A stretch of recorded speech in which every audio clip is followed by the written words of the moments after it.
जिंदगी का साथ निभाता चला गया।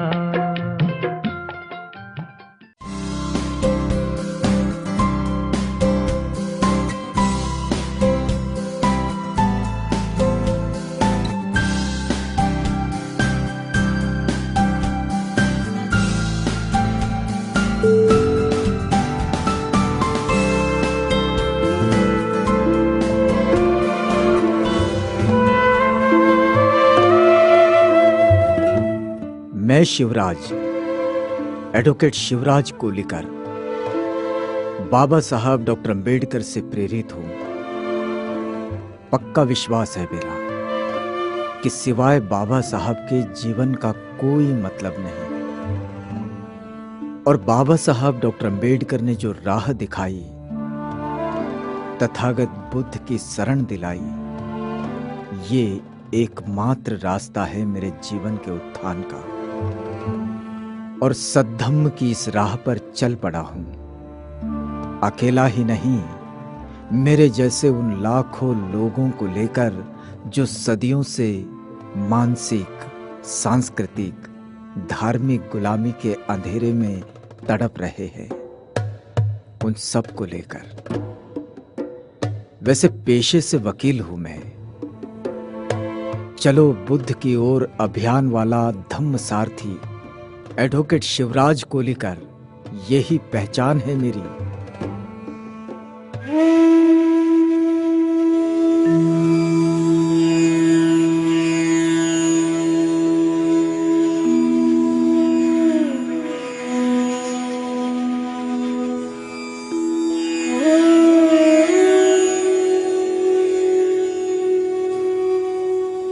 अभी तो मैं नांदेड़ में रहता हूं, महाराष्ट्र का बड़ा प्रसिद्ध और ऐतिहासिक शहर। लेकिन हूं मैं कोलीकर, कोली गांव से। वैसे कोली मेरे मामा का गांव। हम 5 भाई बहन। अब बचपन से कोली में रहें तो हम भी कोलीकर कहलाएं। हम दबे कुचले लोगों की दास्तां सब तरफ एक सी ही है। थोड़ा 19-20 कभी हो जाता है, लेकिन रोटी से लड़ाई और जीवन से संघर्ष बिल्कुल बराबर बना रहता है, और उसके लिए भटकाव भी। मैं मातंग समाज से बिलोंग करते हुए तो हमारा जन्म गांव जो है, ये गांव झाड़गांव बोल के हमारा जन्म गांव था। वहां से लेके हम पुसद के नजदीक कारला देवस्थान बोल के एक छोटा सा गांव था, वहां पर हमारे पिताजी के साथ काम करने के लिए हम वहां पर चले गए। और हमने वहां पर भी देखा कि वहां पर वो देवस्थान की एक जो नहर बोलते, वहां पर नहर पे जाके पानी 3-3 घंटे हमें पानी मिलता नहीं था। वहां पर हम वहां पर बंजारा समाज के यहाँ रहते थे। वहां पर हमने देखा कि यहाँ पर कोई हमें इंसान बोल के हमें कोई यहाँ पर ट्रीट नहीं किया जा रहा है। मामा ने वगैरह सबने बोले कि यहाँ पर तुम कोली गांव को यहाँ पर आ जाओ और यहाँ पर तुम्हारा बड़ा काम मिलेगा, वहाँ पर तुम्हारी तरक्की हो जाएगी। कारला से लेके हम वहाँ पर आए, कोली में आए। पिताजी ने, सब हमारे रिश्तेदार लोगों ने, ये सदियों से हमारे परिवार में सुतारी का काम, कारपेंटर का काम हमारे परिवार के लोग, दादाजी, पिताजी सब लोग करते थे। आज मैंने जो मेरा जीवन जीने के आयाम तय किए हैं, उनसे मेरे कोली के जीवन का बड़ा गहरा नाता है।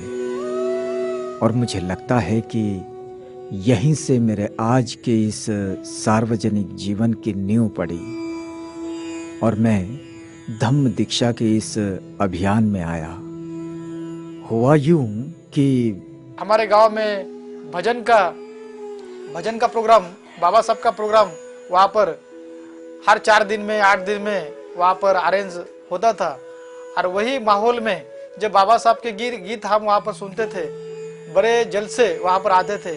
ऐसे माहौल में हमारे जो बड़े भाई थे, उनके दिल में बाबा साहब की विचारधारा ने जन्म लिया वहाँ पर।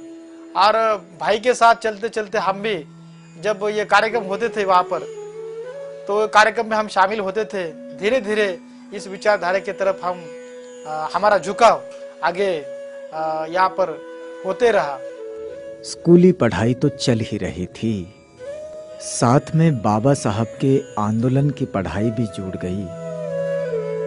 और जितना इस पढ़ाई की गहराई में उतरता गया, ये समझ भी विकसित होती चली गई कि हमारा समुदाय समाज व्यवस्था में किस स्थिति में है और हम सबको विषमता की इस दलदल से बाहर निकालने के लिए बाबा साहब ने किस रास्ते की ओर इशारा किए हैं।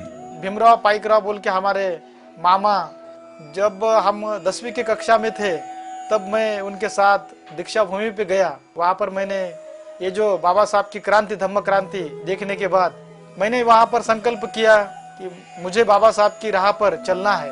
मैंने दीक्षा भूमि पर उन लोगों को देखा जो बाबा साहब के साथ चल दिए, तो आज उनकी जिंदगी बदल गई। बात बिल्कुल सही है, जो सूरज के साथ है उसके पास अंधेरा कैसे होगा।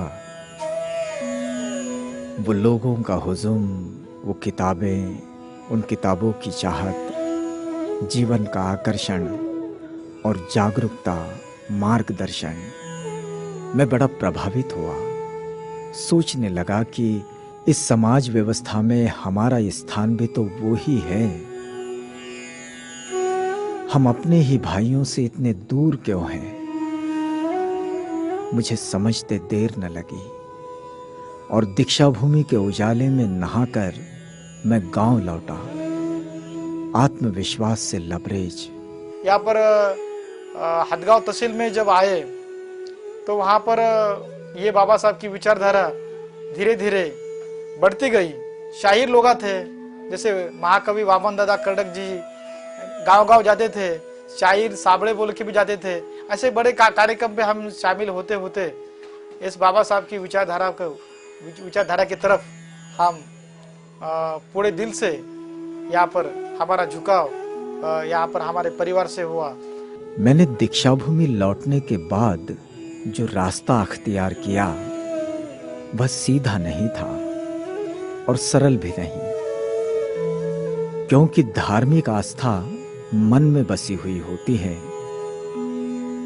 आदमी परंपराओं से, रूढ़ियों से बंधा हुआ होता है और मैं मेरे समुदाय को उन रूढ़ी परंपराओं से दूर खींचने की बात करता था। मेरा ये सफर कांटों भरा था, लेकिन मैं यह जानता हूं, फूलों की राह कांटों से ही होकर गुजरती है। बाबा साहब की बात जाति विहीन समाज रचना की है, समतामूलक समाज के निर्माण की है। ये बात सवर्णों को जची नहीं। कोली गांव के जो मातंग समाज के लोग थे, इतने सनातनी लोग थे कि हमें बाहर से आने वाले ये जो हमारे परिवार के लोगों के बारे में उनको लगा कि बाहर के लोग हैं और उनको वो हमें बाबा साहब का विचारधारा बाबा साहब की विचारधारा हमें दे रहे हैं, बुद्ध की तरफ हमको लेके जा रहे हैं, बुद्ध हमें बना रहे हैं। उनको लगा कि भाई ये इनको तो खेती बाड़ी है, ये तो अच्छे सुधार इनमें है, अच्छे कपड़े पहनते हैं, अच्छे लोगों के साथ रहते हैं, बड़े नेता के साथ रहते हैं और हमें बाबा साहब का पाठ पढ़ा रहे, हमें बुद्ध बना रहे, ऐसा उनको लगता था। और ये नफरत की विचारधारा लेके हमारे इस मिशन के खिलाफ ये खड़े हो गए। पूरा गांव एक तरफ और हमारा परिवार एक तरफ। गांव में जो बौद्ध समुदाय के लोग थे वो थे हमारे साथ। मेरे बड़े भैया तो पहले से ही बुद्ध, धम्म और बाबा साहब के आंदोलन की राह पर थे ही। अब मैं भी उनके संग था। ये उस वक्त की बात है जो मैं आपको बताने जा रहा हूं। मुंबई में जो दादर की चौपाटी है, जहां बाबा साहब डॉक्टर अंबेडकर का चैत्य बना हुआ है, चैत्य भूमि कहते हैं उसे। 6 दिसंबर को लाखों लोग देश विदेश से यहां आते हैं बाबा साहब की स्मृतियों को अभिवादन करने। गांव के कुछ लोग मिलकर मैं चैत्य भूमि गया था। तो ऐसा मौका देखकर उन्होंने हमारे बड़े भाई का घातपात किया वहाँ पर जब हम उधर से आए बॉम्बे से, हमें पता चला कि ऐसा ऐसा हुआ है। और उसके बाद दो भाई को हमारे भी पॉइजन दिया गया। इसके बारे में मैंने भी दीक्षा भूमि पे इस बात को लोगों के सामने शुद्ध एक एक्सपोज किया है इस बात पे। तो उनको लगा कि ऐसे माहौल से चलो बुद्ध की ओर का अभियान हम चला रहे हैं। तो बाद में हम जैसा वातावरण उन लोगों का बढ़ता गया, तो वो गांव को छोड़कर हम नांदेड़ में आए, एक संगठन बना दिया। बहुजन विश्व सेवा संघ के माध्यम से पूरे महाराष्ट्र में चलो बुद्ध की ओर का अभियान हमने चला दिया। न जाति भेद है कोई, न ऊंच और नीचता का भाव। अब कुछ और नहीं, मेरी जिंदगी का अब यह एक दूसरा नाम है, धम्म दीक्षा अभियान। मैं जिंदगी का साथ निभाता चला गया।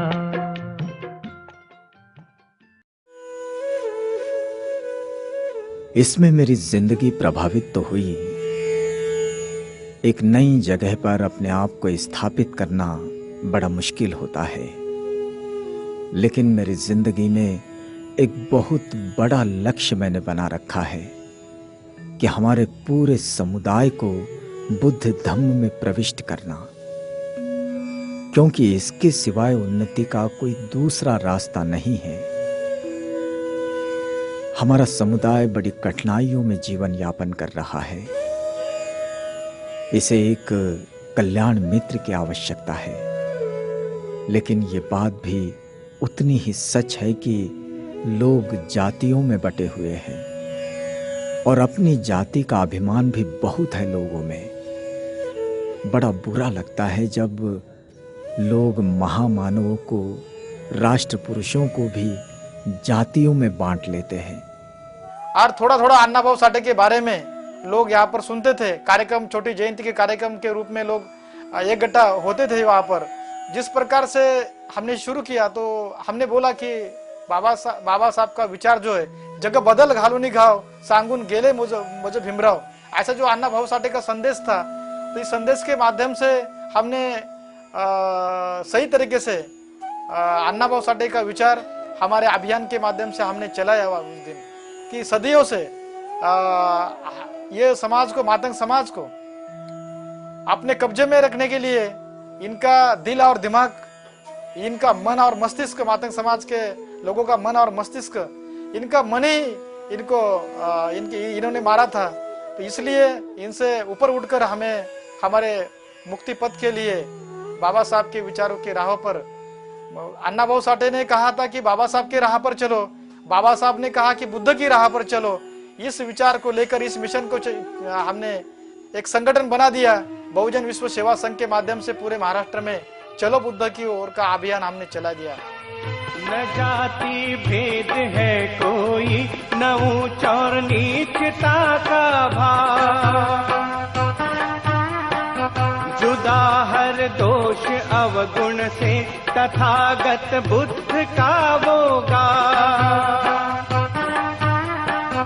जहाँ शांति के सुख सागर में मानव नित नहाते हैं। चलो उठो बोलो, अब हमें गौतम बुलाते हैं, हमें गौतम बुलाते हैं। और इस अभियान को मैंने नाम दिया चलो बुद्ध की ओर। अब कुछ और नहीं, मेरी जिंदगी का अब यह एक दूसरा नाम है, धम्म दीक्षा अभियान। अभियान के इस पहिए पर खड़ा होकर मैं निकल पड़ता हूँ लोगों को समझाने, उनका इतिहास, उनका वर्तमान और उनका भविष्य। कहाँ है जीवन का उत्थान। तो मातंग समाज का धर्म कौन सा है, हमारी क्या पहचान है, हम कैसे आगे जाना चाहिए, इसके माध्यम से हम सबके साथ यहाँ मिलते चले गए। अब उसके बाद हमने ये चलो बुद्ध की ओर जो कार्यक्रम है पूरे महाराष्ट्र में चलाने के लिए, इस विचारधारा में काम करने वाले लोगों के साथ, कार्यकर्ता के साथ हमने समन्वय बढ़ाना शुरू किया। जो लोग इस विचारधारा में आ सकते हैं उनसे समन्वय करके उनको कन्विंसिंग करके हमने इसलिए बड़े बड़े कार्यक्रम धर्मांतर परिषद नांदेड़ में लिया हमने। कोलीकर सर है, उनके माध्यम से सर ने बहुत समझाया और सर समाज के लिए ये सब करते हैं तो अच्छा लगता है। और मुझे भी कुछ अभ्यास हुआ है सर के बारे में और बुद्ध के बारे में मुझे भी जानकारी हुई, मुझे भी बहुत अच्छा लगा। जब मैंने दीक्षा ली तब मुझे एक नया जीवन मिला ऐसा फील हुआ।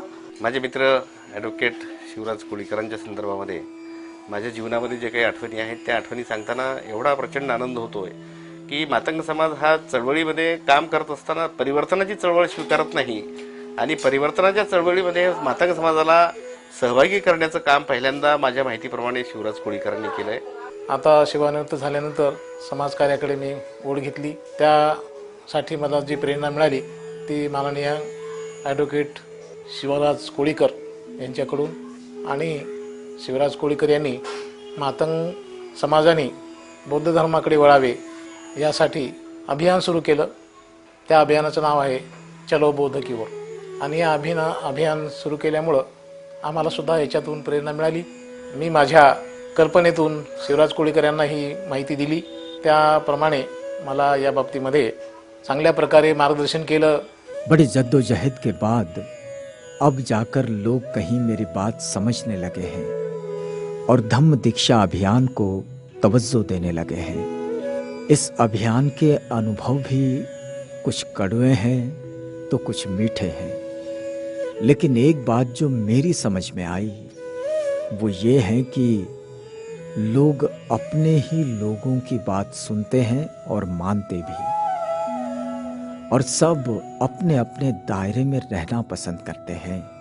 नांदेड़ में हमने जो 5 दीक्षा समारंभ यहाँ पर लिए और बाबा साहब के विचारधारा को लेकर मातंग समाज के जो बड़े बड़े कार्यकर्ता ने काम किया है, जैसे शहीद पोचीराम कामड़े जी का नामांतर के इस आंदोलन में लिया जाता है, तो पोचीराम कामड़े के कार्यक्रम हमने रखे कि उनका जो बलिदान है बाबा साहब के प्रति, हमने बाबा साहब तो हमारे जीवन के शिल्पकार थे, हमारे पिता थे, हमारा नेता थे, इस देश के नेता थे। तो ये विचारधारा को रखकर हमने मातंग समाज को समझाया।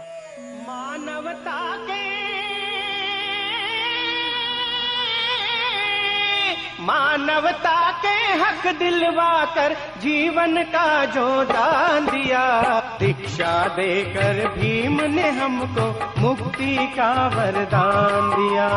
दीक्षा देकर भीम ने हमको मुक्ति का वरदान दिया। दाग अछूती का धुलवा कर समता का अधिकार दिया। जनहित पल पल दुख को सहकर दलितों का उद्धार किया। दलितों का उद्धार किया, दलितों का उद्धार किया। धूल कणों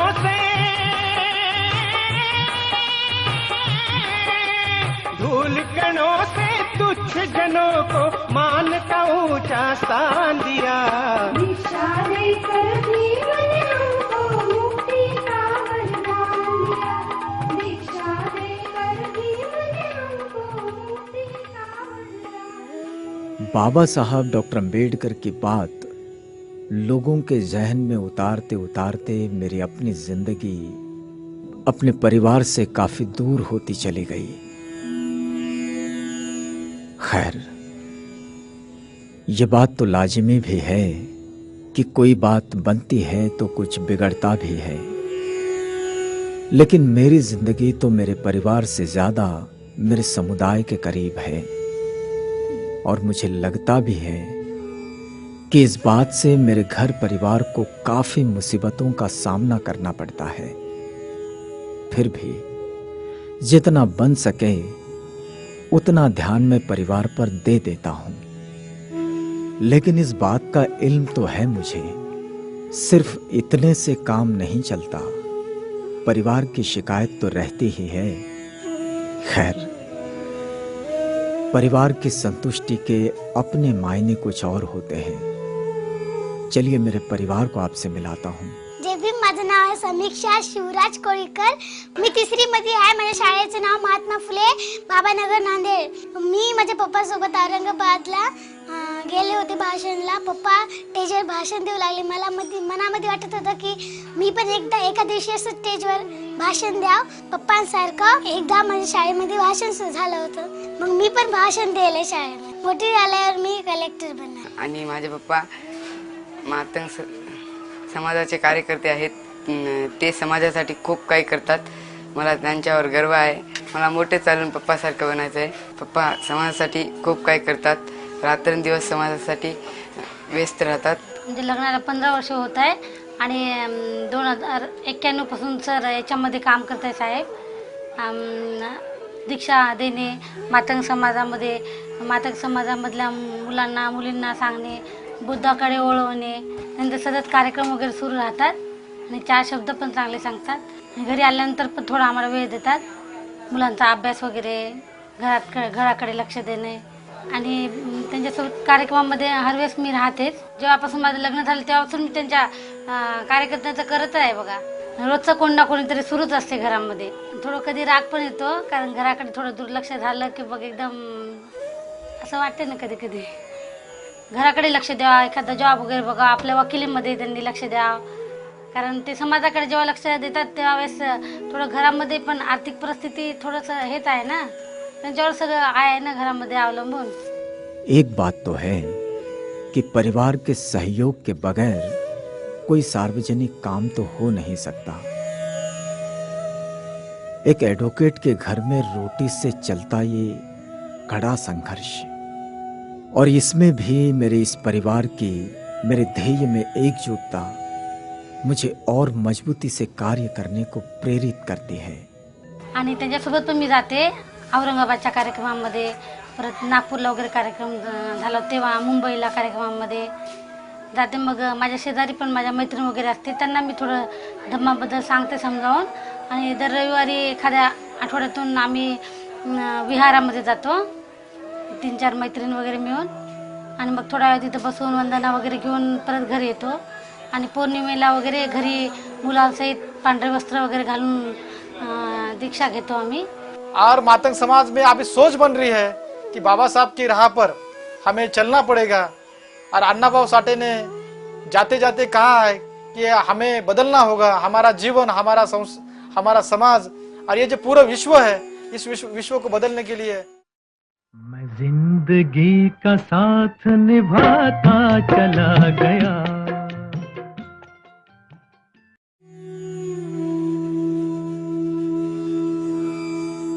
इन्हीं आशाओं के साथ जिंदगी में आगे बढ़ा हूं कि ये जिंदगी बदलेगी, जरूर बदलेगी, क्योंकि बदलाव की संभावनाएं मैं अपने काम में देख रहा हूं. कल जो मुझसे दूर भागते थे वे आज मेरे पास आने लगे हैं. मेरी बात को ना, ये कहना ठीक नहीं, अब बाबा साहब की बात को, तथागत बुद्ध की बात को समझने लगे हैं. आज 2 समाज में, बौद्ध समाज और मातंग समाज, इसके माध्यम से एक करने का संकल्प भी हमने इस चलो बुद्ध की ओर के माध्यम से हमने किया कि हमें आगे जाना है. तो विचारधारा के अनुरूप, बाबा साहब की विचारधारा के अनुरूप, और इस समाज का, मातंग समाज के कार्यकर्ता जो जानकार है, जो पढ़े लिखे वाले लोग हैं, उनको समाज समझाने के, समझ में लाने के लिए हम काफ़ी कामयाब हुए. और ये दीक्षा समारंभ ये जो सिलसिला है चलो बुद्ध की ओर का पूरे महाराष्ट्र में, हमने जब धम्म दीक्षा सुवर्ण महोत्सव का कार्यक्रम दीक्षा भूमि नागपुर में हुआ तभी हम 1000 लोग को वहाँ पर लेके दीक्षा भूमि पे हमने कार्यक्रम लिए.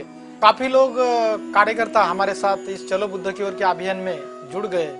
बड़ी खुशी होती है जब अपने कार्य का कोई प्रतिफल मिलता है. जब हम आंगन में कोई बीज बोए, वह अंकुरित हो जाए और अंकुरित होकर उसमें फूल खिलने लगे तो मन को बड़ा सुकून मिलता है. लगता है कि जिंदगी सफल हो गई. अब कोर्ट में तो कम ही जाता हूं, बहुत सारा वक्त चलो बुद्ध की ओर अभियान में ही लग जाता है. लेकिन कोई सामाजिक मुद्दा है और उसके एडवोकेसी करनी है तो फिर कोर्ट जाना ही होता है, क्योंकि सामाजिक कार्य में ऐसी घटनाएं तो होती ही हैं कि जिन्हें कानूनी तौर पर लड़ा जाता है और जीता भी जाता है।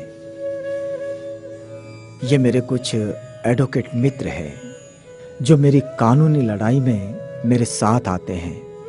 माझे सहकारी ॲडव्होकेट कोळीकर यांनी आणि मी बऱ्याच दिवसापासून डिस्ट्रिक्ट कोर्ट नांदेड येथे प्रॅक्टिस करतो। माझे मित्र हे सामाजिक आणि राजकीय क्षेत्रामध्ये बऱ्याच चळवळीमध्ये काम करतात। त्यांचा स्वभाव एकदम कोर्टमध्ये मिळता जुळता आहे। सर्वांना ते सामावून घेऊन त्यांनी ॲक्टिव्ह आहेत। माझ्यासोबत ॲडव्होकेट कोळीकर ह्या 2006 पासून सामाजिक आणि राजकीय क्षेत्रामध्ये सक्रिय त्यांचा सहभाग आहे। कोर्टामधील न्यायिक काम त्यांनी त्यांच्या समाजाला मिळवून देण्याचं काम हे त्यांनी अविरतपणे करत आहेत। त्यागाची भूमिका त्यांच्यामध्ये आहे। राजकीय बाबतीमध्ये सुद्धा त्यांनी समाजाची भूमिका महत्त्वाची समजून समाजाच्या प्रती त्यांनी जे काम केलेलं आहे ते एक अस्मरणीय आहे।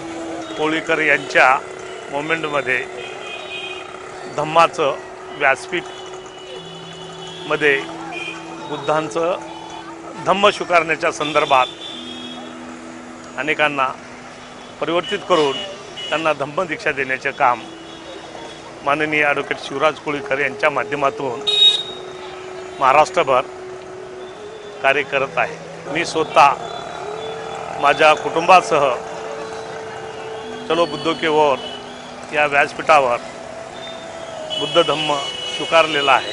महाराष्ट्रामध्ये अख्ख्या बहुजनाला आपल्यासोबत घेऊन चालणारे माननीय ॲडव्होकेट कोळीकर साहेब यांनी या महाराष्ट्रभर चलो बुद्ध की ओर हे अभियान राबवून सर्व महाराष्ट्रातले मातंग समाजाला या बौद्ध प्रवाहामध्ये आणण्याचं फार महान कार्य केलेलं आहे।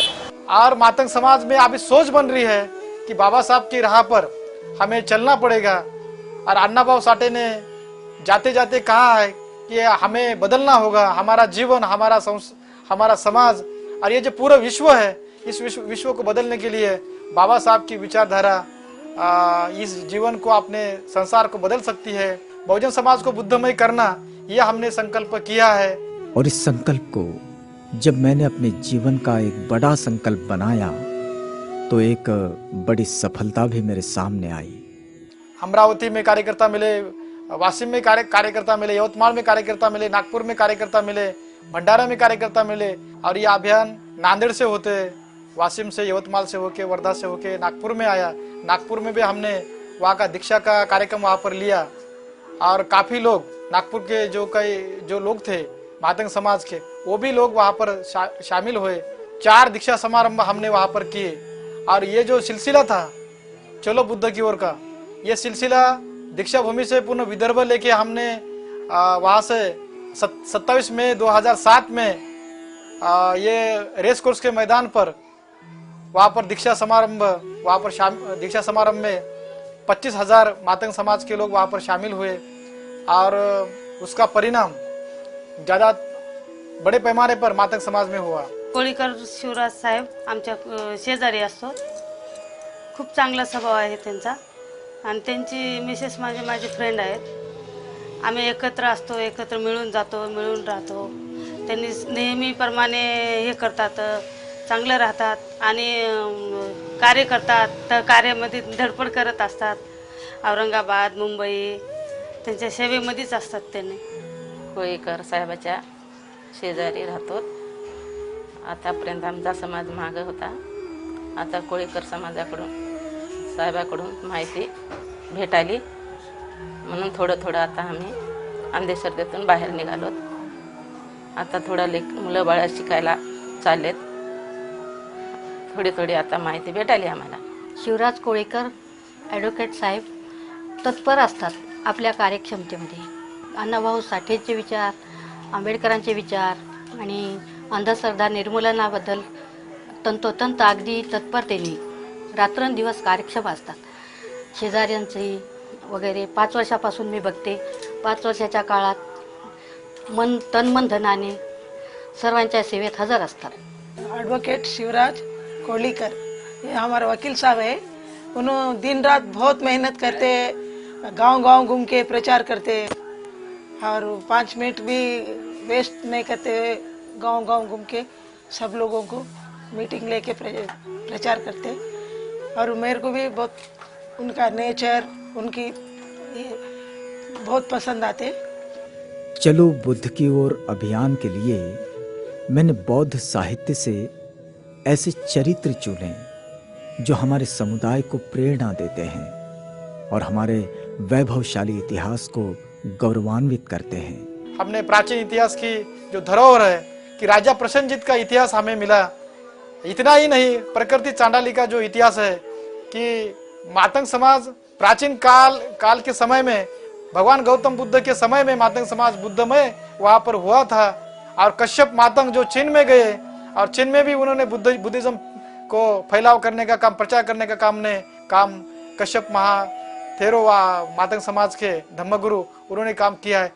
अब ये बात मैं घर घर तक पहुंचाता हूं और सब तरफ घूमकर लोगों को धम्म दीक्षा के लिए प्रेरित करता हूं. जब तक मन को कोई व्यवस्थित संस्कार न मिले वह बदलता नहीं है. हमने संकल्प किया है कि मुंबई में एक बड़ा समारंभ, दीक्षा समारंभ का आयोजन हम करना चाहते हैं. कोई मातंग समाज से है, कोई आदिवासी समाज से, कोई भटके समाज से है, मगर हम बौद्ध है. बौद्ध हमारी विचारधारा है, यह हमारी अस्मिता है. बौद्ध हमारा अधिष्ठान है. और बाबा साहब ने सोने जैसा ये हमें धम्म दिया है. हमने यह मातंग समाज में, बौद्ध समाज में आप रोटी बेटी व्यवहार का भी अभी बड़े बड़े पैमाने पर ये मंगल परिणय होते जा रहे हैं. और जातीय अंत की लड़ाई, हमें इस जातिवाद को नष्ट करने के लिए बुद्धिज्म काफी जरूरी है. आओ चले बुद्ध की ओर.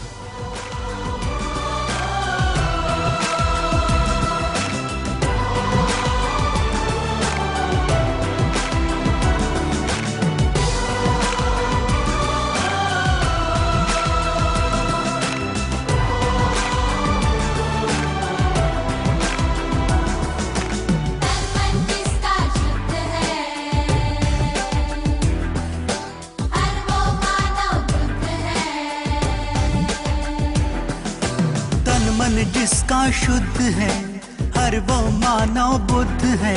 सेवा निष्ठा सिद्ध है जिसमें हर वो मानव बुद्ध है.